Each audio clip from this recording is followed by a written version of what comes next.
Demonoloģija. Šo svētrunu brālis Viljams Marions Branhams sludināja 1953. gada 6. augusta pēcpusdienā, Konnersvilā, Indiānas štatā, ASV. Šī ir pirmā reize, kad es to daru kādā no savām sanāksmēm, kopš esmu darba laukā. Tas ir jauns laiks. Brālis Baksters ir prom, un brālis Bosforts ir Indijā vai Āfrikā, un brālis Baksters, es nezinu, kur ir viņš. Viņš ir kaut kur aizbraucis, un pārējie ir projām un aizbraukuši, un šeit esam tikai mēs ar Billiju. Tāpēc mēs vienkārši labi pavadām laiku, pieceļamies, nokaujam un ēdam. Tāpēc mēs it kā jūtam, ka varbūt mēs, kā ar tā kunga palīdzību, mēs paši varētu rīkot sapulces. Tāpēc es priecājos, ka tas turpināsies mazliet ilgāk. Tieši tā iemesla dēļ. Es ticu, ka tas kungs mums palīdzēs to izdarīt. Lūk, es mīlu savu administrāciju. Man ir brīnišķīgi brāļi. Bosforts, Baksters, Lindsejs, Mūrs. Viņi visi, man tādi ir 5. Barons von Blumbergs. Viņi ir ļoti jauki vīri. Bet vienkārši kaut kas ir tajā, ka tu sapulceni kopā vīru grupu. Vienam ir viena lieta, otram ir cita. Dažreiz tas ir pretēji tam, ko domāju es. Tāpēc es jūtu, ka tagad es esmu vienkārši brīvs. Mēs varam lieliski pavadīt laiku, vienkārši atlocīsim piedurknes un ienirsim un ēdīsim. Es domāju, ka varam uzrotīt piedurknes un piedzīvot lieliskus brīžus. Mana pirmā bībele bija daba. Es mācījos Dievu caur dabu, un man patīk makšķerēt. Kā man patīk makšķerēt? Un vai tev patīk makšķerēt, Dēlī? Ja tev patīk makšķerēt un tu mīli savu mammu, tad no tevis sanāks labs zēns. Un pat mana atgriešanās to visu nepaņēma no manis prom. Tā nu kādu dienu es biju kalnos un makšķerēju. Lūk, tas vienkārši ir šim mazajam zēnam. Un es makšķerēju tur kalnos, un, protams, tiem citiem bērniņiem, kas sēž šeit. Un es makšķerēju foreles. Un ak, pavasarī tas ir skaisti. Un tādu es gāju gar malu, un uzreiz nākamajā dziļajā vietā bija forele, ziniet, lūk tāda. Un es vienkārši slavēju to kungu un lieliski pavadīju laiku. Kliedzu. Reizēm es noliku malā savu auklu. Es ticu gavilēšanai, āmen, protams, jo es zinu, ka kaut kas mani pārņem. Un tas vienkārši kaut ko izdara ar mani. Kā nu tajā rītā es uz brīdi biju aizgājis, un kad es atgriezos, visdīvainākā lietā, tajā reģionā, Ņūhempšīras štatā ir daudz lāču. Man tur ir neliela nometne, kur es makšķerēju. Man bija uzcelta neliela telts, tāda neliela telts, kurā es dzīvoju. Un melnais lācis ir visnerātnākā lieta, kāda vien var būt. Tā nu tur bija tikusi iekšā lāču mamma un pāris lācēni, un viņi bija izpostījuši manu telti. Nu, mazo meitenīti ar tiem rudeniem matiem, kura sēdi tur aizmugurē, ko tavuprāt man būtu vajadzējis darīt ar to lāci? Man būtu vajadzējis sadot viņai pa mizu, vai ne? Un lūk, ko viņa izdarīja. Viņa tikai iekšā, viņa saplēsa manu teltu un izmētāja visu apkārt un apēda visu pārtiku, kas man bija. Un viņa vienkārši bija ļoti apmierināta. Bet, kad es uzrados, viņa metās prom. Un viņa sauca savus mazuļus, un viens mazulis metās viņai pakaļ. Bet otrs neskrēja, viņš tur vienkārši sēdēja. Viņš bija šādi pagriezis pret mani muguru, un viņš kaut ko darīja. Un man rokās bija tik vien kā mazs cirvis. Es tur biju izcirtis dažus plūškokus. Nu, viņa aizskrēja, man šķiet kā līdz tam telefona stabam un apsēdās. Viņa sauca to lācēnu, bet viņš nepievērsa tam nekādu uzmanību. Viņš vienkārši turpināja tur sēdēt. Es nodomāju, ko īsti tas draudziņš dara. Es piegāju nedaudz tuvāk. Es baidījos pieiet pārāk tuvu, baidījos, ka viņa mani saskrāpēs. Tūmā nebija neviena koka, un es zināju, ka arī viņa var rāpties kokā. Tāpēc es negribēju pieiet viņai pārāk tuvu, jo es pazīstu lāča dabu. Tāpēc es pienācu tikai nedaudz tuvāk. Un vai zināt, kas notika? Lūk, man garšo pankūkas. Cik daudziem no jums zēni garšo pankūkas? Ak, vai? Arī vecie zēni, es redzu, ka viņi paceļ rokas. Mums visiem garšo pankūkas, bet es tās vienkārši mīlu. Un man patīk tās apliet ar medu. Kā jau baptistam, ziniet, tas, kas notur mūsu ierindā, ziniet, ir medus. Tātad, nu, paklausieties, es tās neapslaku, es tās patiešām iegremdēju. Es tās patiešām aplēju, tad tās kļūst patiešām labas un smagas. Es tās neapslacinu mazliet šeit un mazliet tur. Es patiešām tās kārtīgi aplēju, tā, lai tās būtu pilnībā pārklātas ar medu. Un toreiz, ziniet, man tur bija spainītis ar medu, vairāk nekā 2 litri medus, un lāčiem ļoti garšo medus. Tā nu tas draudziņš bija tur iekļuvis un noņēmis medus spainīša vāku, un viņš tur šādi sēdēja un lūk šādi ar ķepu turēdams to medus spainīti. Viņš nezināja, kā to ēst, kā ēstu jūs ziniet, tāpēc viņš vienkārši bāza tur iekšā savu ķepu un aplaiziet to šādā veidā. Un laiziet to. Un viņš pagriezās, lai paskatītos uz mani, bet viņa aciņas bija saķepušas un viss vēders bija pilnībā aplipis ar medu. Viņš tur vienkārši sēdēja, iegremdēdams savu ķepu un laizīdams medu lūk šādi. Laizīja kā vien gribēja. Ak, vai! Es iedomājos par veco labo laiku svētā gara sanāksmēm, kad mēs vienkārši atvērām to spaini, iebāzām rokas tajā traukā un laizījām to. Vienkārši turpinājām, ziniet, vienkārši laizījām. Un vai zināt, kas bija tas smieklīgākais? Pēc tam, kad tas mazais draudziņš bija apēdis, cik vien varēja, viņš nolika spainīti zemē un aizbēga no turienes. Vai zināt, kas notika? Tā lāču māte un otrais lācāns sāka viņu laizīt, lai dabūtu medu.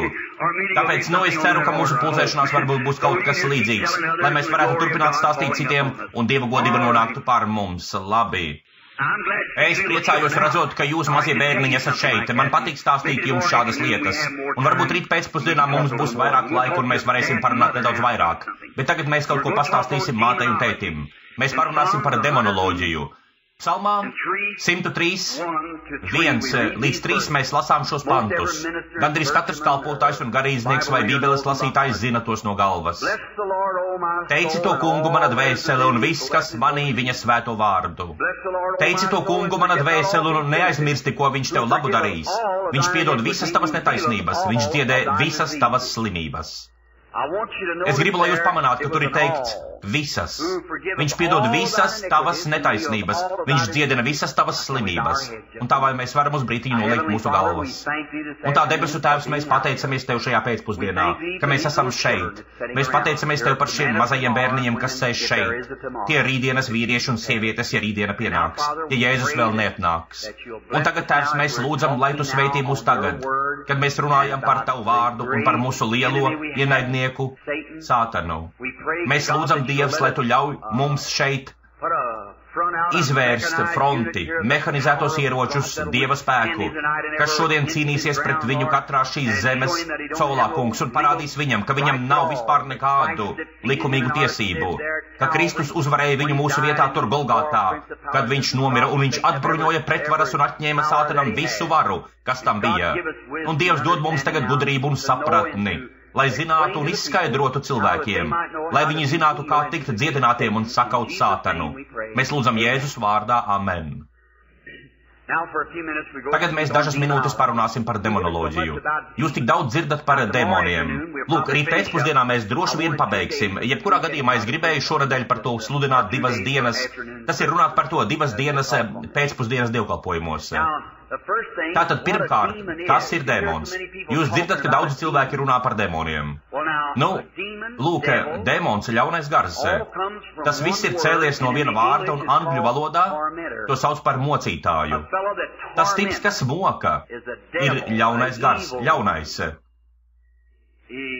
Viņš, lūk, šodien lielākajai daļai daudziem cilvēkiem Bībele ir kaut kāda veca grāmata, ko lasa vecmāmiņa vai vectētiņš vai kaut kas tam līdzīgs. Nekā prātīga tur nav. Tā ir veciem cilvēkiem un tā tālāk. Bet tas ir nepareizi. Tā ir domāta tik vienam. Un dēmoni ir mocītāji, kuri mūs moka. Tātad ir dēmoni, kas ienāk cilvēka dvēselē. Un tas ir frazeoloģiski, tas būtu, tomēr es teiktu tā, dēmons, kas ienāk dvēselē, ir kaut kas, kas moka to dvēseli. Varbūt daudzas reizes jūs esat redzējuši kādu psihiski slimu cilvēku. Tas var būt pat atgriezies cilvēks, piepildīts ar svēto garu, un tomēr pilnīgi psihiski slims. Saprotat, tā tas ir, tam nav nekāda sakara ar dvēseli, tas ir mocītājs. Saprotiet, kaut kas, kas viņu moka. Lūk, visas slimības sākumā mums ir jāsaprot, ka visas slimības ir nākušas no velna. Dievs nav slimība autors. Neviena slimība nenāk no Dieva. Reizēm Dievs atļauj Sātanam uzlikt tev slimību kā pātagu, lai atvestu tevi atpakaļ uz Dieva namu, kad tu esi bijis nepaklausīgs, bet slimības jau no paša sākuma nāk no velna. Vai jūs varat iedomāties cilvēku, kas ticētu, ka Dievs, mūsu debesu Tēvs, būtu autors tādām lietām kā slimības un nāve? Nē. Viņš nav, nekad nav bijis, nekad nebūs. Dievs pieļauj nāvi nepaklausības dēļ. Dievs pieļauj nāvi. Kā teica viens rakstnieks, viss, ko nāvi var izdarīt ticīgajiem, ir tas, ka Dievs to ir iejūdis ratos, kas mūs ieved Dieva klātbūtnē. Bet vārds nāve nozīmē atdalīšana. Jēzus teica, kas dzird manus vārdus un tic tam, kas mani sūtīs, tam ir mūžīgā dzīvība. Un viņš sacīja, es esmu augšām celšanās, dzīvība, kas man tic, kaut arī viņš būtu miris, tomēr viņš dzīvos, un kas dzīvo un tic man nekad nemirs. Un mēs nesam viens otru ķermeņus uz mūsu kapu nesvētumu, bet viņš nekad nemirs. Un tā, ja paskatīsieties, kad viņš runāja par Lācaru, viņš teica, Lācars guļ. Mācekļi, tādi paši cilvēki kā mēs, viņi teica, ja viņš guļ, tad ar viņu viss ir kārtībā. Viņš gribēja pateikt, ka viņš atpūšas, tā domāja viņi. Bet viņš nāca un runāja ar viņiem viņu valodā, viņš sacīja, viņš ir miris, kā jūs ticat. Bet viņš teica, es eju viņu pamodināt, saprotat? Saprotat, kad tu esi nāve nozīmē atdalīt. Lūk, ja kāds no jūsu ģimenes nomirst, vai notiek kaut kas tāds, ja viņš ir atgriezies, viņš nav miris. No cilvēciskā viedokļa raugoties, viņi ir miruši, bet viņi ir tikai atdalīti no mums, taču viņi ir Dieva klātbūtnē. Viņi nav miruši un viņi nevar nomirt. Viņiem nav iespējams nomirt. Jēzus sacīja, kas dzird manus vārdus un tic tam, kas mani sūtīs, tam ir mūžīgā dzīvība. Un tas nenāks tiesā, bet ir pārgājis no nāves dzīvībā. Tātad viņš nevar nomirt. Jebkas, kas ir nemirstīgs, mūžīgs, nevar iet bojā. Tā ir nemirstīga dzīvība. Viņš to ir ieguvis, jo Dievs viņam to ir iedevis. Un nevis par kādiem nopelniem, tas ir bez nosacījumiem. Dievs viņam to dod. Dievs aicina, neviens nevar atnākt pie Dieva, ja Dievs viņu nepasauc. Jēzus teica, neviens nevar atnākt pie manis, ja vien mans tēvs viņu nepasauc. Viņu nepievelk. Vai pareizi? Tātad tas ir Dievs visā. Varbūt rīt pēcpusdienā mēs to vēl nedaudz izskatīsim, jo es gribu parādīt to visu par slimību, lai jūs to redzētu. Bija laiks, kad mēs bijām dīglis mūsu vecvectēvā. Jūs to zināt. Ārsts to zina. Nu, arī jūs Bībeles lasītāji zināt. Jūs zināt, ka tas dzīvības dīglis sākās jūsu vecvectēvā, kļūstot par dīgli. Un tas izgāja cauri jūsu vectēvam, un tad pie jūsu tēva, tad pie jūsu mātes kļuva par to, kas jūs esat šodien. Tā tas ir. Pat raksti to māca. Lūk jums rakstu vieta, ja jūs to gribat. Manuprāt, ir teikts, ka Levijs maksāja 10. tiesu vēl būdams Ābrahāma, kas bija viņa vecvectēvs Gurnos, vai pareizi. Tā ka redziet, ka dīglis jau bija tur. Bet jūsu dvēseles tika izveidotas pirms pasaules radīšanas, kad Dievs radīja cilvēku pēc sava tēla. Cilvēka garu. Nevis kaut kādu cilvēku pēc sava tēla, bet cilvēku pēc sava tēla. Saprotat? Un tad viņš uztaisīja vīrieti un sievieti. Vēl pirms viņš uztaisīja cilvēku no zemes pīšļiem. Kaut mums būtu iespēja šo pēcpusdienu atvēlēt laiku, lai tajā iedziļinātos. Vienkārši ieraudzīt, kā Dievs, lūk, tas ir starp rindiņām, bet kad tu to ieraugi, tas jau ir redzams rindiņā, saprotat? Kā Dievs jau no paša sākuma, ko viņš toreiz izdarīja un kā viņš nonāca uz zemes, un kā viņš uztaisīja cilvēku pēc sava tēla, un tad Dievs pagriezās un tika izveidots pēc cilvēka tēla, lai izpirktu cilvēku. Lūk, kad Dievs izveidoja cilvēku pēc sava tēla, tas bija cilvēks gars, bet nebija cilvēka, kas varētu apstrādāt zemi. Tad viņš radīja cilvēku no zemes pīšļiem. Lūk, chronoloģisti, un tā tālāk, un tie cilvēki, kas meklē un atrod vecus kaulus un pārējo un tic evolūcijai. Es ticu pareizajai evolūcijai. Cilvēks attīstās no cilvēka, bet nevis visi no vienas šūnas, it nekādi. Jo putns vienmēr ir bijis putns, kopš Dievs izveidoja putnu. Un pērtiķis ir bijis pērtiķis, cilvēks ir bijis cilvēks. Tā tas ir. Kādu dienu es te runāju ar ārstu no Luisvilas, viņš teica, nu, godājumais Branham, es stāstīju par iezemiešiem Āfrikā, kā viņi ēd, vienkārši iet, viena no šausmīgākajām lietām, ko jūs būsiet redzējuši, ir tas, kā viņi ēd. Vienkārši paceļ kaut ko jau samaitātu ar tārpiem iekšā, vienkārši nokrita tos tārpus un pārējo. Viņi tam nepievērš uzmanību, saprotat? Viņi dzer jebko, viņiem nav nekādas atšķirības. Viņš sacīja, bet godājamais Branham, šie cilvēki nav cilvēki. Es teicu, ak, nē, viņi ir. Protams, ka viņi ir cilvēki. Es teicu, no dzīvniekiem vistuvāk cilvēkam ir šimpanze. Un jūs jau 4000 gadu mēģināt panākt, lai tas šimpanze kaut ko nomurmina, bet viņš to nespēja, es teicu. Jo viņš nespēja domāt. Viņam nav ar ko domāt. Ak, tu vari iemācīt viņam kaut ko mazu, tādu kā trrr un nu zirgam, vai uzlikt brilles, vai smēķēt cigāru, vai noturēt balansu uz velosipēda, jātu zirga, vai kaut ko tam līdzīgu, bet tikai kā trrr un nu zirgam, vai fū sunim, vai kaut ko tam līdzīgu, es teicu, viņš ir dzīvnieks. Bet ļaujiet man aizbraukt uz Āfriku pie vismežonīgākās cilts, un tā ir nelielā bušmaņu cilts. Un es teicu, varbūt viņa vectēvs nekad nebija redzējis balto cilvēku, pilnīgi neko. Vienīgais, ko viņš zina, viņš pat nezina, kura ir labā un kreisā roka. Vienīgais, ko viņš zina, ir ēst, un viņš ēd visu, kas nonāk viņa rokā. Vai tā būtu cilvēka gaļa vai kas cits, viņam ir pilnīgi vienalga, viņš vienkārši ēd. Bet iedodiet man viņu 5 gadu vecumā, un 15 gadu vecumā viņš runās labā angļu valodā un iegūs labu izglītību. Kāpēc?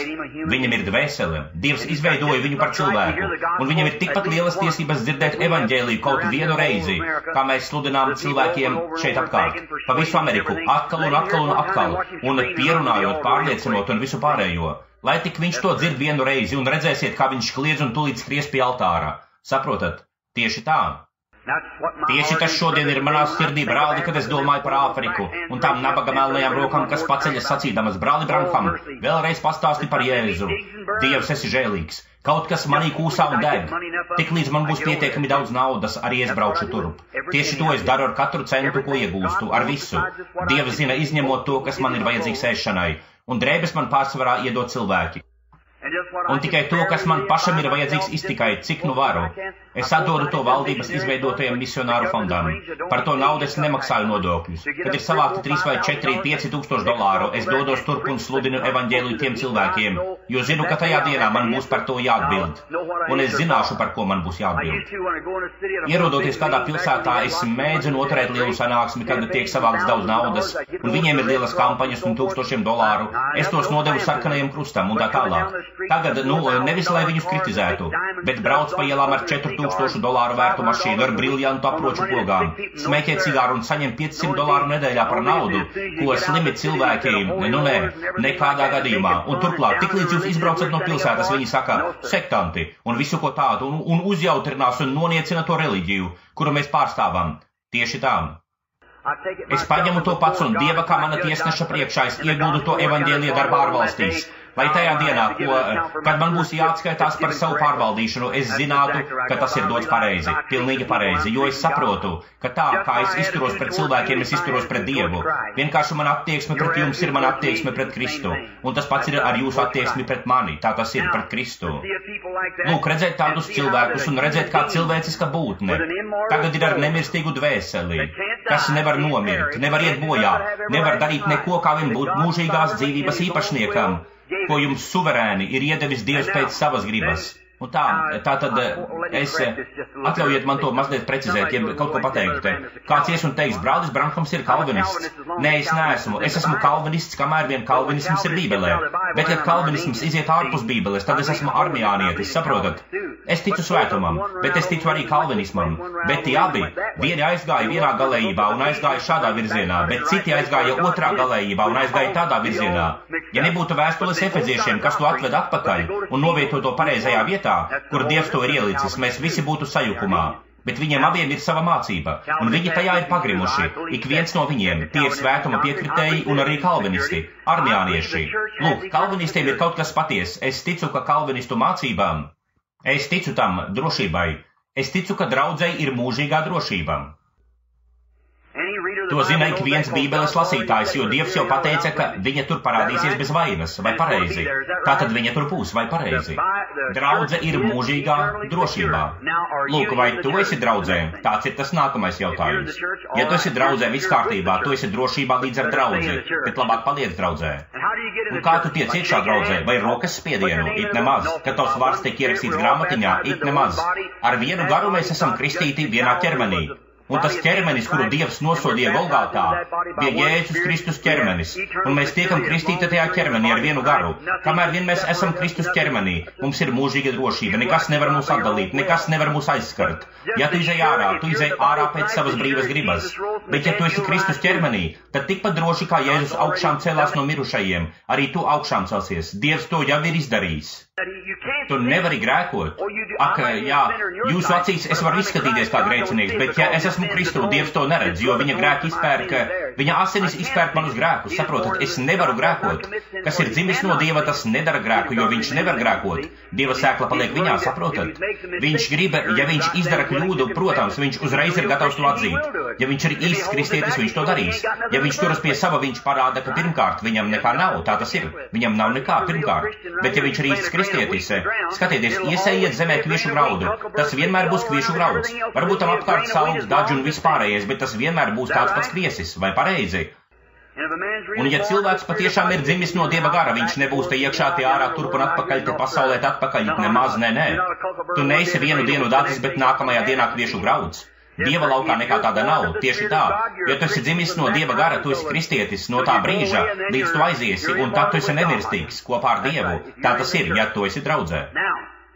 Un tā, tagad parunāsim par nāves pusi. Lūk, kā gan cilvēks, būdams tādā pozīcijā, tādā stāvoklī, vispār varētu būt slims? Jo jūsu ķermenis vēl nav izpirkts.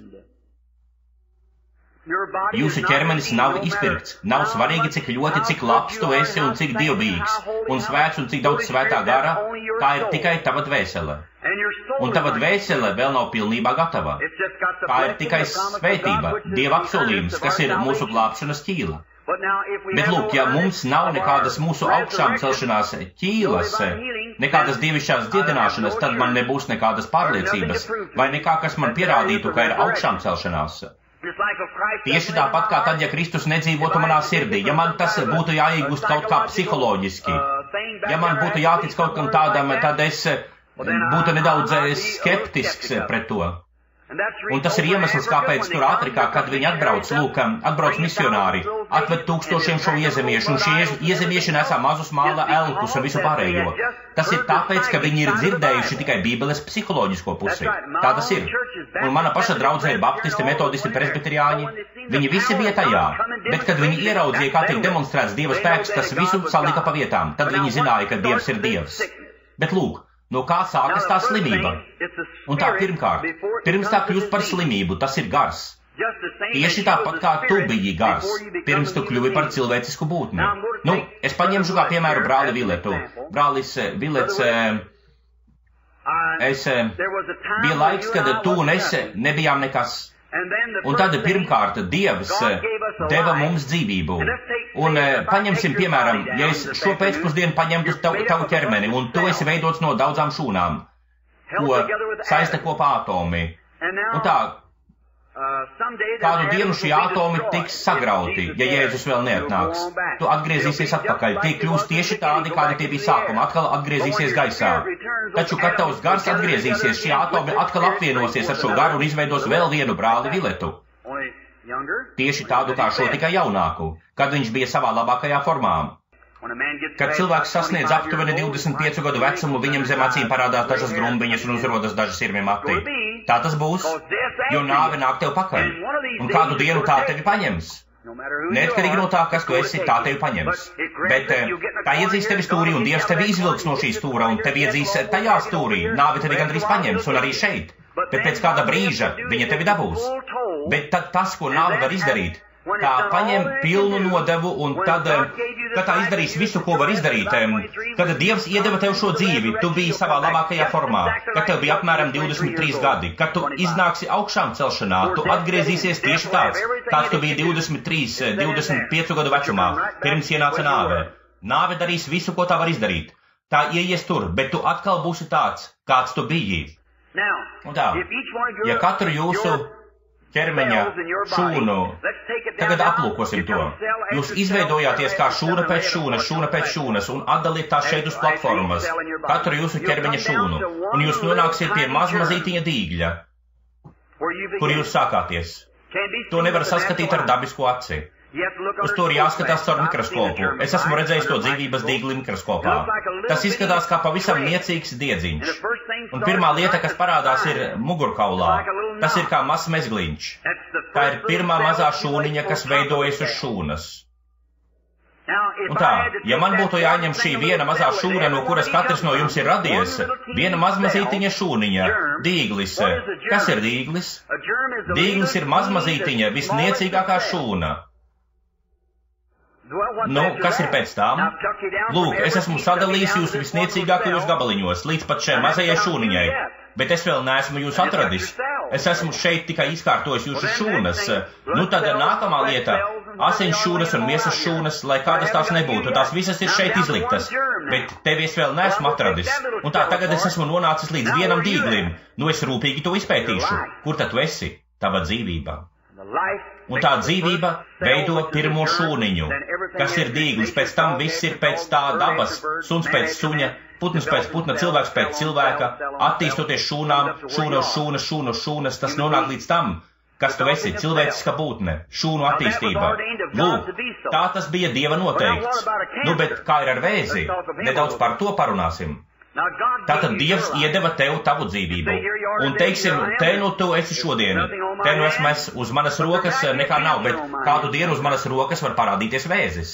Nu, kā tas vēzis tur nonāk? Paskatīsimies, kas ir vēzis, tā pamatīgi to izpētīsim. Izskatīsim to. Lūk, arī tas ir šūnu kopums. Vai jūs to zinājāt? Audzējs katarakta, jebkura no tām lietām ir šūnas. Tām nav nekādas formas. Dažas no tām ir izstieptas un dažas izskatās kā zirneklis un dažas ir svītrās sarkanais vēzis, gluži kā gari. Sarkani diegi, kas iet cauri, un vēl ir rozes vēzis, kas parasti parādās uz sievietes krūtīm. Tas ir kā pankūkas, kas guļ viena uz otras, un tā tas izplešas, un tie vienkārši aug visur. Dažreiz audzēji ir ar šķību formu, lūk, šādu, gari, iegarini un visādi. Tiem nav formas, jo tie ir no gara. Tam nav formas, bet tā ir šūnu attīstība. Tā ir šūnu kopa. Teiksim, ja tev tagad ir audzējs vai vēzis, tā ir šūnu attīstība, kas aug. Tas apēd, izsūc no tevis tavu dzīvību. Tas barojas no asinsrites. Katarakta paņem acis gļotas un augus tās, pārklāj to, aizver tavas acis. Daži no tiem atnāk, bet netiek kā tuberkuloze, kas atnāk vienkārši mazā mikrobā. To izmēram nav nekādas nozīmes. No tāda paša izmēra dīgļa izaug zilonis. Izaug augļu ērcīte, saprotat? Dīgļa izmēram nav nekādas nozīmes. Daži no tiem iegūst ķermenisku formu, citi nē, un daži nepāriet šūnās, daži kļūst par garu, moka dvēseli. Mēs pamēģināsim izskatīt to daļu, es atstāšu to daļu rītdienas pēcpusdienā, ja sanāks. No kurienes atnāk tas dvēseles gars un kā šeit apakšā. Un tā, draugi, es nesaku to jums no kaut kādas psiholoģijas. Es esmu ņēmies ar demoniem gadiem ilgi, un jūs to zināt. Ja vien jūs zinātu, kas reizēm notiek vakaros pēc dievkalpojuma beigām, jūs nezināt. Atcerieties, ka tad, kad tu stājies pretī kādam garam, tev labāk ir zināt, par ko tu runā. Nevis vienkārši tur nostāties un patrokšņot, jo tas neko labu nedos. Bet, kad dēmonam patiešām ir tev jāpakļaujas, viņš to atzīs. Nav svarīgi, cik skaļi tu kliedz. Nav svarīgi, cik daudz eļļas tu uzlēji. Nozīme ir tam, kas ir šeit iekšā, ko viņš atpazīs - patiesību. Jēzus viņam vienkārši pateica, izej ārā. Atcerieties, mācekļi bija trokšņojuši un locījušies un centušies viņu izdzīt un visu pārējo. Viņi sacīja, kāpēc mēs nevarējām viņu izdzīt, sacīja jūsu neticības dēļ. Sacīja, izej no viņa. Tas zēns nokrita un piedzīvoja spēcīgāko lēkmi, kāda viņam jebkad bija bijusi. Saprotat, viņi atzīst autoritāti. Paskatieties uz tiem puišiem, tiem slaistiem, kas redzēja, kā Pāvils izdzena ļaunos garus. Viņi teica, mēs varam darīt to pašu, kāda priestera dēli. Tā, ka viņi gāja un sacīja, mēs varam izdzīt ļaunos garus. Apustuļu darbu 19. nodaļā. Viņi aizgāja pie kāda cilvēka, kuram bija epilepsijas lēkmes, un teica, mēs pieprasām tev caur Jēzu iznākt no viņa, kā Jēzus vārdā, kuru sludina Pāvils. Ļaunais gars teica, nu es zinu Jēzu un es zinu Pāvilu, bet kas jūs esat? Jūs zināt, kas notika. Viņš uzlēca uz tiem cilvēkiem, saplēsa viņiem drēbes un viņiem pašiem sākās lēkmes un izskrēja uz ielas. Tie paši dēmoni dzīvo šodien. Tāpēc ir daudz fanātisma. Tāda ir draudze šovakar. Šodien valstī ir daudz fanātismu, ko sauc par dievišķo dziedināšanu, kura būtu jāaptur. Tieši tas liek negodā to īsteno. Tieši tāpēc jums ir tik smaga cīņa. Mūsdienās ir daudz kas tāds, kas tiek saukts par reliģiju, kas būtu jāizvar. Visīstākie kulti, tieši tāpēc patiesēji Dieva draudzē ir tik grūti ar to jācīnās. Bet mēs esam Amerika. Saprotiet, tā tam ir jābūt. Dievs saka, ka kvieši un ložiņa augi un ērkšķi aug kopā. Nemēģiniet tos izraut. Ļaujiet tiem augt kopā, bet pēc viņa augļiem jūs tos pazīsiet. Ja tur nav augļu, nu, tad tur nav dzīvības, tur nav nekā. Un tā aplūkosim šo šūnu. Teiksim, piemēram, bieži sarkanais vēzis skar sievietes dzemdi, sieviešu traumas un tā tālāk. Tātad tagad paskatīsimies uz to tipu, kas atrodas savā šūnā, to vēzi. Lūk, vēzis, viss dabiskais attēlo garīgo. Vai jūs to zināt? Viss, kas ir dabiskajā, attēlo garīgo. Vienmēr. Piemēram, tāpat kā Tad, kad mēs piedzimstam Kristus ķermenī, mūsu piedzimšanai ir vajadzīgi 3 elementi. Un tie ir tie 3 elementi, kas iznāca no Kristus dzīvības, kad viņš nomira. No viņa ķermeņa iznāca ūdens, asinis, gars, vai pareizi? 3 elementi, tie 3 elementi, caur kuriem mēs izejam, kad mēs piedzimstam no augšas, taisnošana, svētapšana, svētā gara kristībā. Lūk, tas viss var būt vienā darbībā, bet ir vajadzīgs, bet tu vari būt taisnots, nebūdams svētdarīts. Tu vari ticēt kungam Jēzum Kristum, bet joprojām nesāt sev līdzi savu netīrību. Un tu vari būt pilnīgi attaisnots un dzīvot šķīstu svētu dzīvi, bet bez svētā garā. Redziet, Bībelē 1. Jāņa 5:7 ir teikts, ir 3, kas liecina debesīs, Tēvs, Dēls un Svētais gars, Tēvs vārds un Svētais gars, kas ir Dēls, un šie 3 ir viens. Un ir 3, kas liecina uz zemes, ūdens, asinis un gars, tie ir vienisprātis, nevis viens, bet ir vienisprātis. Jums nevar būt tēva, ja jums nav dēla, jums nevar būt dēla, ja jums nav Svētā gara, jo tie ir nedalāmi, viens, trīsvienība ir vienā. Es nedzirdu to šeit, bet es bieži dzirdu to pa visu valsti. Viena no nopietnākajām lietām Pentekostu grupās ir sajukums šajā vienkāršajā jautājumā. Un es esmu vācis viņus kopā uz sarunām un pierādījis viņiem, ka gan vieni, gan otri tic vienai un tai pašai lietai. Viņu starpā ir ticis velns. Tas arī viss. Ja šī lielā Pentekostu draudze atmestu tās vecās tradīcijas un apvienotos vienā svētītā Dieva draudzē, atnāktu aizraušana. Bet kamēr viens sātans spēja noturēt viņus, sašķeltus, tā tas ir. Tāda ir viņa metode to darīt. Bet viņi pilnīgi noteikti tic vienam un tam pašam. Vieni saka, šis ir tas. Es teicu, ja šis ir tas, tad tas ir šis. Lūk tā. Tātad tas viss ir viens un tas pats. Un te tas ir. Tajā Dieva trīsvienīgajā trīsvienībā. Lūk, Dievs savā vienotībā. Dievs, Tēvs, Dēls un Svētais gars. Lūk, mēs nesakām mūsu dievi, kā dara pagāni. Tas ir mūsu Dievs, saprotat? Tā ir trīskāršā Dieva būtne. Un tā, tagad paskatieties. Arī Sātans ir trīsvienībā. Un viņa spēki ir trīsvienībā. Lūk, bet ievērojiet, ka ūdens, asinis un gars rada jaunu piedzimšanu, vai pareizi? Tagad skatieties, Lūkas simbolizē jaunu piedzimšanu, kas simbolizē dabisko dzimšanu, pirms atnāk jaunā piedzimšana. Jūs mātes, kad piedzimst bērns, kas ir tas pats pirmais? Ūdens, pēc tam asinis, pēc tam, saprotiet, parādās dzīvība, saprotiet, parādās personība, ūdens, asinis, gars. Un tā, vēzis, pievērsīsimies tam mūsu nākamajās, mums vēl ir atlikušas apmēram 5 minūtes, man šķiet. Parunāsim par vēzi, apmēram 5 minūtes. Kas ir tas tips, ko viņš pārstāv? Viņš ir maitēdājs. Viņš pārstāv maitu liju, kas ēd to, kas ir nomiris. Un parasti vēzis rodas no sasituma, kad kāda šūna ir saņēmusi triecienu, un tā ir bojāta. Un tā mazā šūniņa, kas tur atrodas, kļūst par atkritēju. Ak, tas ir liels vārds baptistam, vai ne? Labi. Bet tā kļūst par atkritēju, tā šūna. Es esmu baptists, kurš tic atkrišanai. Viendien kādā sanāksmē šeit Arkansasā kāds pateica, sacīja, brāli Branham, tas bija viens no nāceriešiem, viņš bija dziedināts. Viņš gāja cauri pilsētai, nesot uz pleciem savus kruķus. Viņš sacīja, vai zini, ko sacīja, kad es pirmo reizi šeit ierados, teica, es domāju, ka tu dzirdēju tevi sludinām. Es nodomāju, ka tu esi nācerietis, viņš teica. Tad es ieraudzīju, ka lielākā daļa to cilvēku ir pentakosti. Un kāds man pateica, ka tu esi pentakosts, bet tagad tu saki, ka tu esi baptists, es teicu. Es to nesaprotu. Es teicu, tas ir vienkārši, es teicu. Es esmu pentakostālais nāceriešu baptists, tā ka tas ir pareizi. Nē, mēs esam viens Kristu Jēzu, kad Svētais gars padara mūs par vienu. Tā tas ir. Tā. Ievērojiet, šī mazā šūniņa kļūst par atkritēju, kad tā dabū triecienu. Tas sākas maziņš, citas baktērijas metas uz turieni, lai atdotu tur savu dzīvību, un tieši tāpēc pušumā parādās strutas. Tie ir mazmazītiņi zaldātiņi, kas cīnās par tavu dzīvību. Viņi metas uz turieni un sit to indi, tos demoniskos spēkus, kas cenšas tur uzkrāties un atdot savu dzīvību. Tieši tie ir tie daudzie mirušie zaldātiņi, tās strutas, kas ir tavās asinīs, kas ir pušumā, kas atdod savu dzīvību, lai glābtu tavējo. Un tā, tik līdz kāda šūniņa tur atgrūžas, un tam dēmonam ir sākums, viņš sāk augt, viņš sāk pavairot šūnas.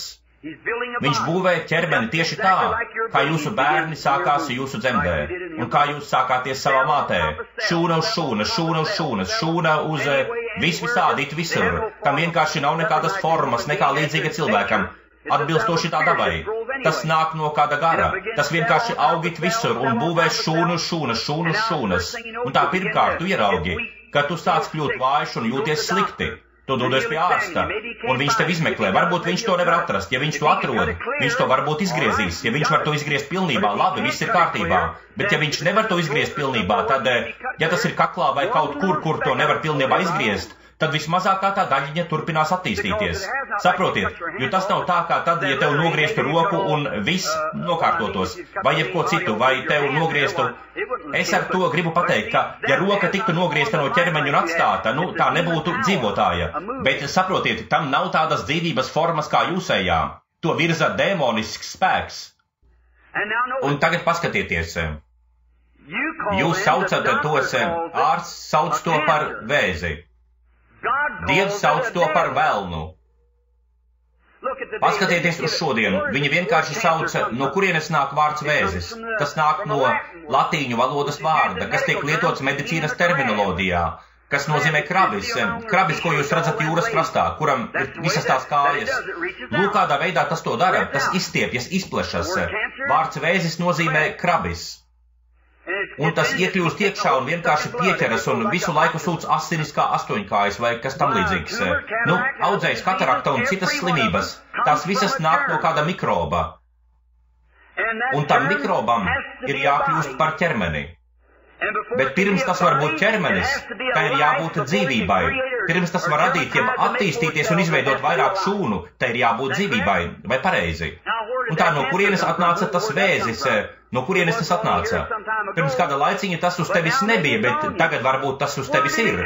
No kurienes tas atnāca? Tā ir cita dzīvība, kas atšķiras no tavas dzīvības, kas dzīvo tevī. Un tā moka izsūc tavu dzīvību. Lūk, kāpēc Jēzus nosauca to par velnu. Šodien viņi sauc par epilepsiju. Viņi saka epilepsija. Epilepsiju Bībelē Jēzus nosauca to par velnu. Kad atnāca tas vīrs ar dēlu, kas krita uz zemes un kam pamutināca putas un viss kas tāds, viņš teica, viņam ir ļaunais gars. Un bieži viņš iemet viņu ūdenī. Tagad viņi ir nospodrinājuši viņa vārdu un nosaukuši to par epilepsiju, bet viņš ir velns. Jēzus sacīja, velns izej no šī bērna. Tieši tā. Lūk, parasti epilepsiju izraisa nieru problēmas.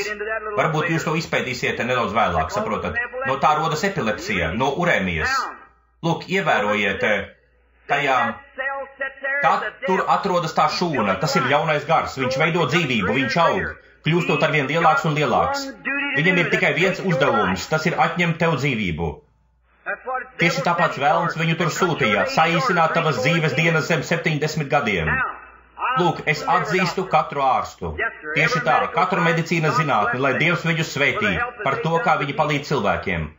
Tā tas ir. Ko jūs šodien pasaulē darītu bez tā? Es pateicos Dievam par medicīnas zinātni, es pateicos Dievam par savu automašīnu. Ja Dievs nebūtu ļāvis zinātniekiem uztaisīt man automašīnu, man atnākt uz šejieni nebūtu viegli. Par elektrisko gaismu un ziepēm, ar kurām es mazgāju rokas, un par zumu pastu, ar kuru es tīru zobus, protams. Es pateicos viņam par visu, jo visas labās lietas nāk no Dieva.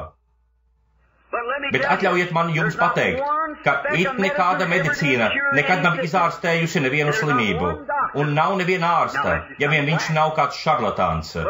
Bet īsts ārsts jums pateiks, ka viņi neapgalvo, ka viņi ir dziedinātāji. Tur Majo brāļu slimnīcā mani tur ir intervējuši 2 vai 3 reizes par pacientiem, kas nāk no turienes, neārstējamiem. Vai jūs lasījāt Reader's Digest novembra izdevumu? Cik daudz no jums lasīja novembra numuru? To man raksta tur Reader's Digest. Saprotat? Un viņi tur mani bija uzaicinājuši uz interviju par to mazuli, no kura viņi bija atteikušies. Sacīja, to nebija iespējams izdarīt. Bet svētais gars mani uzrunāja un pateica, kā tas tiks izdarīts, un tas tika izdarīts. Labi, lūk, viņi pasauca mani uz turieni, un tieši virs tām durvīm, kur reiz bija Džimijs un viņi Majo, tur ir liels uzraksts, kas saka, mēs nesakām, ka mēs esam dziedinātāji, mēs tikai sakām, ka palīdzam dabai. Ir viens dziedinātājs, tas ir Dievs. Viņi ir labākie pasaulē. Lūk, mums ir daži šarlatāni, jā. Tā tas ir. Mums ir arī daži šarlatāni sludinātāji, labi, tā ka tas attiecas uz abām pusēm. Ievērojiet, bet ja kāds cilvēks apgalvo, ka viņš ir dziedinātājs, tad viņš ir tikai pļāpa. Jo viņš to nevar izdarīt. Jo Bībele saka, es esmu tas kungs, kas piedod visus jūsu grēkus un dziedina visas jūsu slimības. Es esmu pabijis birojos, un manā kabinetā ir bijuši daži no labākajiem valstu ārstiem. Jūs nezināt to otru dzīves pusi, draugi, to, kas notiek un ko es publiski nesaku. Cilvēki nāk slepus un nemaz nedomājiet, ka pasaulē joprojām nav daudzu Nikodēmu. Protams, ka ir tūkstošiem. Viņi paskatās uz to un atnāk uz sanāksmi, sēž tur kādā tēkraklā, kaut kā tam līdzīgi ar tik slaveniem vārdiem, ka jūs būtu pārsteigti, sēž tur pat sanāksmē. Pēc dažām dienām viņi klusiņām atnāk un slepus piezvana un atsūta kādu sarunu. Un uzreiz saka, brāli Branham, es ticu, ka tā ir patiesība. Viņi ir tieši tādi paši cilvēki kā mēs, protams. Un katrs cilvēks vēlas ieskatīties aiz šī tumšā plīvura, aiz kura viņam kādu dienu būs jāaiziet. Bet tie vēži un tās lietas pavisam noteikti ir dēmoni, ķermeniskā formā, kas virzās, atņemdami tavu dzīvību. Nu tā, ja es darītu kā ārsts, ja es varētu to izgriezt, nolikt uz zemes, vai arī līdzīgi kā, teiksim, piemēram, tu būtu vēzis, tu pats uz šīs zemes. Lūk, bet šeit ir dievišķā dziedināšana. Ja es gribētu no tevis atbrīvoties tādā veidā, kā to dara ārsts, es vienkārši, man būtu jānokasa tavs ķermenis vai vēl kaut kādā veidā, līdz tas pilnībā pazustu no zemes virsas. No tā vairs nekā nepaliktu, tieši tāpat kā ārsts aizvāc no tevis audzēju. Bet ar dievišķās dziedināšanas veidu, ja tu būtu vēzis, es vienkārši izsauktu no tevis tavu dzīvību, un tu aizietu. Tava dzīvība tevi atstātu, bet tavs ķermenis joprojām būtu šeit, tieši tāds pats, kāds tas bija. Un tā, lūk, kad redze un laiks ir Dieva ļaunākie ienaidnieki dievišķajā dziedināšanā. Es nezinu, vai brālis Baksters kādreiz sapulcē ir pievērsies šīm lietām. Es esmu sēdējis un skaidrojis to viņiem un brālim Bosfortam atkal un atkal, bet lūk, kas notiek. Es šaubos, vai daudzi cilvēki to saprot, jo pēc kāda laiciņa tu ieraugi, ka cilvēki nāk atpakaļ, sacīdami, es saņēmu dziedināšanu brāli Branham uz 2 vai 3 dienām, bet lai svētīts ir Dievs, tā no manis aizgāja. Un es sastopos ar to, un es domāju, ka tas ir tāpēc, ka viņi nepareizi sagatavoja sanākušos. Cilvēki nesaprot. Man uz platformas ir uznākuši pilnīgi akli cilvēki, vēži vai katarakta uz acīm. Un viņi varēja lasīt šo bībeli pēc tam, kad par viņiem palūdza, nogāja lejā. Pēc 3 vai 4 dienām viņi bija tikpat akli kā pašā sākumā. Kas notika? Ik viens zina, ka tad, kad dzīvība ir izgājusi no jebkuras miesas, tā uz kādu laiku saraujas, vai pareizi? Vai kāds no jums šeit kādreiz ir nonāvējis briedi vai govi vai ko tam līdzīgu? Protams, labi. Nosvariet to šovakar, jūs pēdnieki, kas esat šeit, mani draugi. Tu nošauj briedi un uzmet to uz svariem. Pasaki puišiem, cik tas var. Pavērojiet. No rīta tas būs par dažiem kilogramiem vieglāks, nekā tas bija. Kad cilvēks nomirst apbedīšanas birojā, vispirms izņem mākslīgos zobus vai aci, kas tas nebūtu, to izņem, jo tas saraujas, tas tiks izspiests ārā. Jo cilvēka ķermenis saraujas. Jebkura cita miesa saraujas. Kad dzīvība iziet no tās šūnas, tā sāk nosēsties, sarauties. Tas notiks apmēram 72 stundas.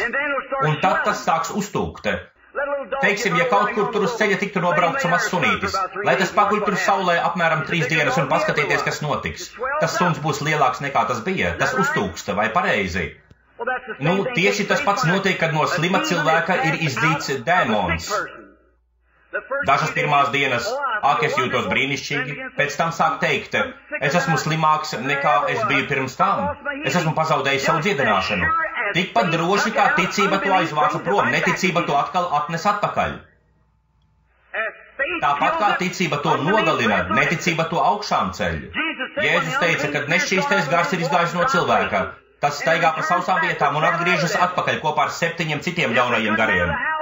Un ja tā nama saimnieks nestāv tur, lai aizsargātu tās durvis, tas ienāks iekšā. Un tavas mājas saimnieks ir tava ticība. Saki, prom no šejienes. Tieši tā. Bet pavērojiet dziedinātu pacientu, kā tas notiek parasti, ja tas nav izcils brīnums. Jo dievišķā dziedināšana un brīnums ir divas dažādas lietas. Dievišķā dziedināšana ir viena lieta, bet brīnums ir cita. Bet parastā dievišķās dziedināšanas gaita, kad tiek izdzīts nešķīstais gars, vēža ļaunais gars, kad tas atstāja cilvēku, vai arī paņemsim kaut ko labāk redzamu, teiksim kataraktu. Kas notiek, kad cilvēks, paskatieties uz aklu cilvēku. Es nezinu, vai man šeit tāds ir bijis vai nē, ar kataraktu acīs. Es ļauju viņiem pastāvēt dažas minūtes, kāpēc? Lai sāktos tā saraušanās. Pasaku viņiem atnākt atpakaļ, lai liecinātu mums. Ak vai, viņi redz brīnišķīgi. Ak vai, es vienkārši visu redzu, kas par lietu? Tā dzīvība ir aizgājusi. Kataraktas ķermenis sarūk. Nu, tas turpināsies vēl pāris dienas, saka, ak, man kļūst tik labi, bet pēc kāda laika viņiem sāk sāpēt galvā, viņi nejūtas tik labi. Nākamajā rītā viņi pieceļas, es atkal sāku zaudēt redzi. Daži saka, ak, tās ir tikai tavas emocijas, tas sektantu bars bija tevi to iestāstījis.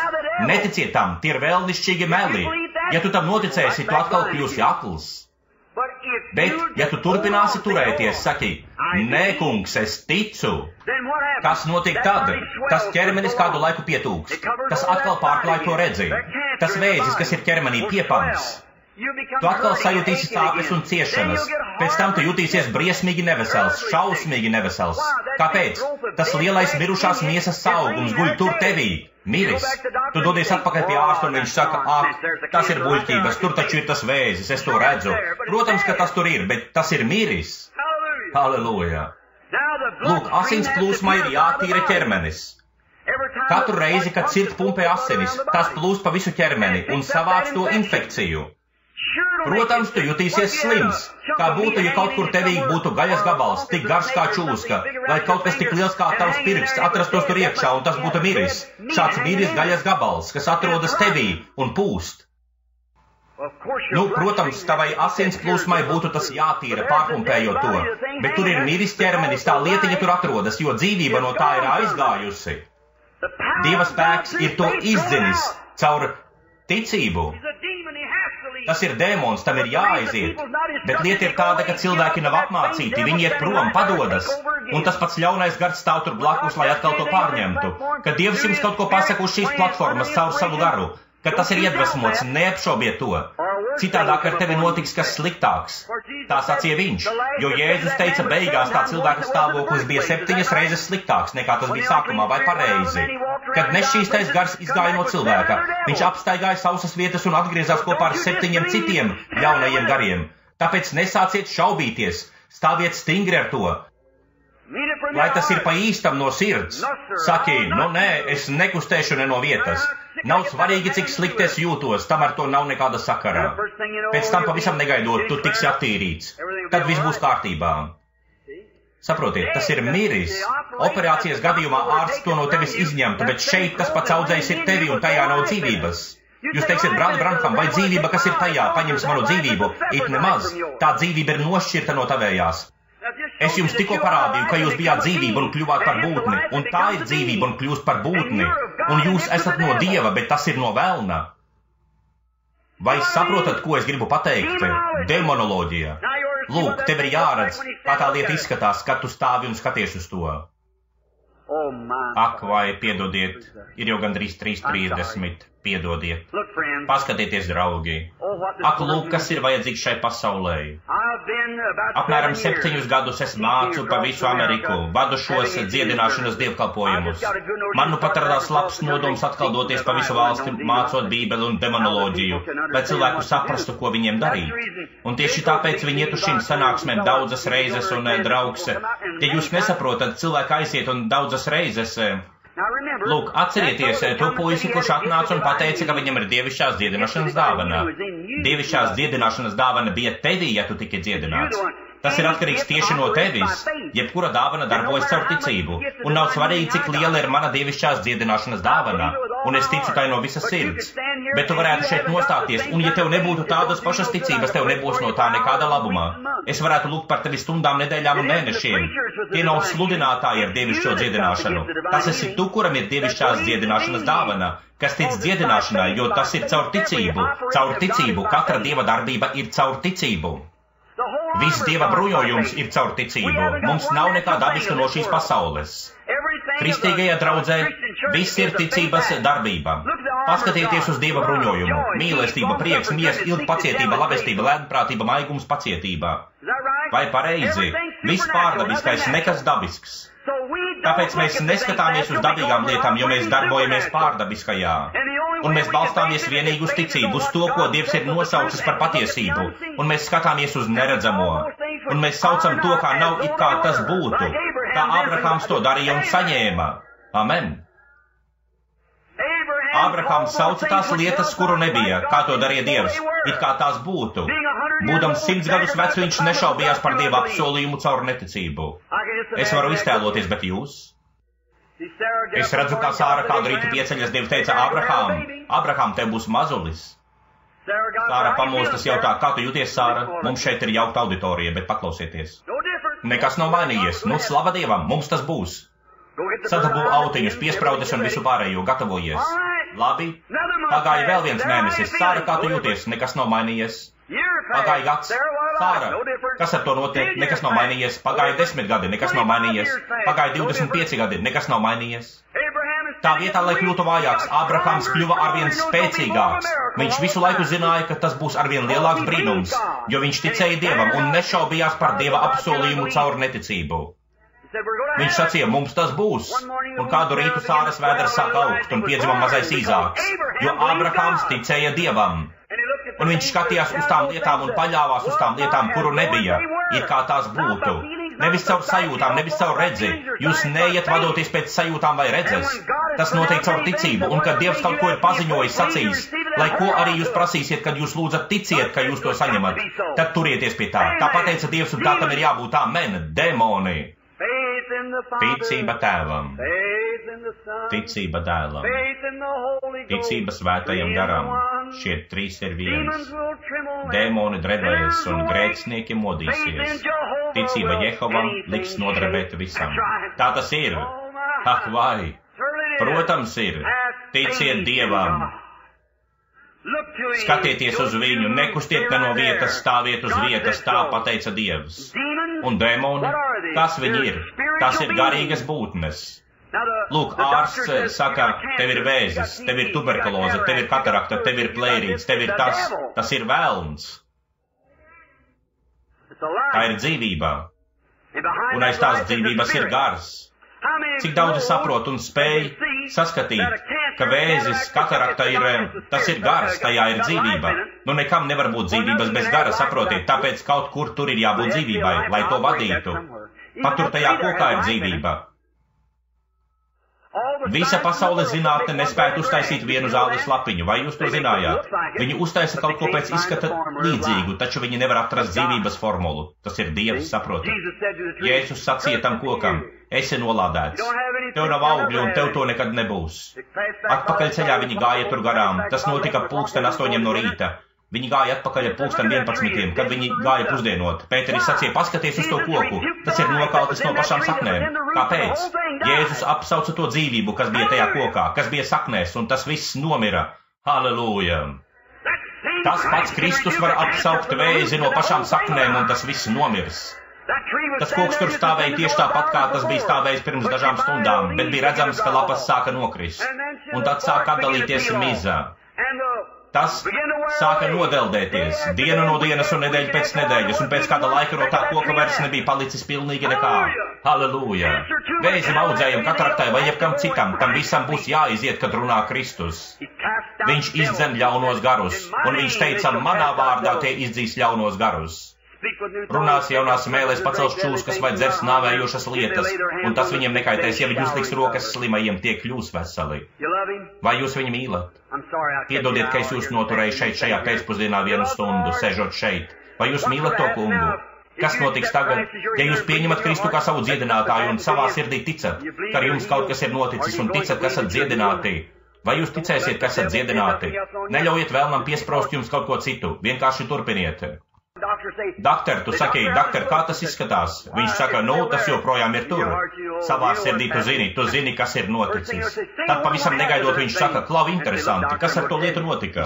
Tad tu saki, redziet, dakter, es jums pateikšu, lūk, kas notika, Jēzus Kristus mani dziedināja. Tā tas ir. Jēzus Kristus mani dziedināja. Labi, nolieksim uz brīdi mūsu galvas. Brāli Vilet, vai tu varētu uz brītiņu atnākt šur, brāli? Un tā, debesu Tēvs.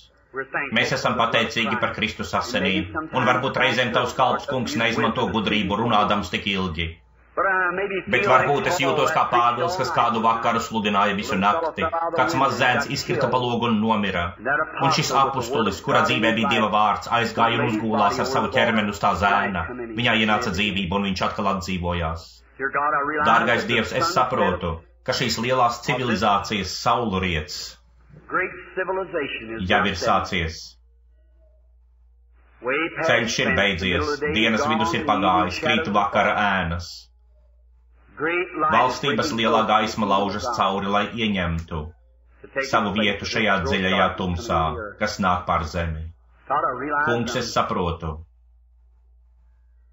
ka ar katru dienu es kļūstu vecāks. Ļauj man iet, Kungs, dod man spēku, palīdzi man visur stāstīt šo varano patiesību. Palīdzi mums rīt pēcpusdienā, lai mēs saprastu vairāk. Un, dārgais Dievs, svētī šo nelielu auditoriju šo pēcpusdienu. Šovakar, kad viņi pulcēsies dziedināšanas dievkalpojumam, lai katrs vīrietis un katra sieviete pienāk viens pie otra un saka, mēs vairs nešaubāmies, tagad mēs saprotam, no kurienes tas nāk. Mēs zinām, ka tas ir velns, un mēs zinām, ka tad, kad viņš aiziet, ka viņam ir jānāk ārā pēc Dieva pavēles, viņam tas ir jādara, tā ir pateicis Dievs, viņam ir jāiet prom. Pēc tam, lai viņi iziet laimīgi, priecājoties, apliecinot savu dziedināšanu, lai nekas vairs nestāv viņiem ceļā, lai vienkārši iet ticēdami. Un Dievs, lai šī mazā draudzīte un šīs draudzes, kas sadarbojas pēc šīs sapulces piedzīvo atmodu, Kungs, kura tiks nesta tālāk un daudzi simti dvēseļu tiks ievesti Dieva valstībā. Dāvā to Tēvs, lai šie vīrieši un sievietes no dažādām valstīm un citām vietām, lai viņi aiznes šo vēstījumu uz savām draudzēm un lai viņiem ir vecmodīga atmoda. Dāvā to, Kungs. Piedod mums tagad mūsu grēkus. Palīdzi mums būt taviem kalpiem, Jēzus Kristus vārdā. Amen. Es gribētu zināt, kamēr jūs šeit sēžat, vai šodien šajā ēkā ir kāds grēcinieks, kurš sacītu, brāl Branham, atceries mani lūkšanā? Vai tu pacelsi savu roku? Lai Dievs tevi svētī, kundze, lai Dievs tevi svētī, ser, tevi un tevi, lai Dievs jūs svētī. Es gribētu zināt, lūk, tas ir jums. Redziet, es neticu, ka ir jākāpj lejā auditorijā. Es nekritizēju tos, kas to dara. Es neticu, ka ir jāiet uz auditoriju un jāmēģina kādu atvilkt. Saprotat? Neviens nevar atnākt, ja Tēvs viņu nepievilks. Saprotat? Tā tas ir, jūs vienkārši velkat viņu tur augšā pret viņa gribu. Bet ja Dievs klauvē pie tavas sirds, tad tu esi visprivileģētākais cilvēks pasaulē. Jūs vienkārši nezināt, cik daudziem cilvēkiem es esmu runājis.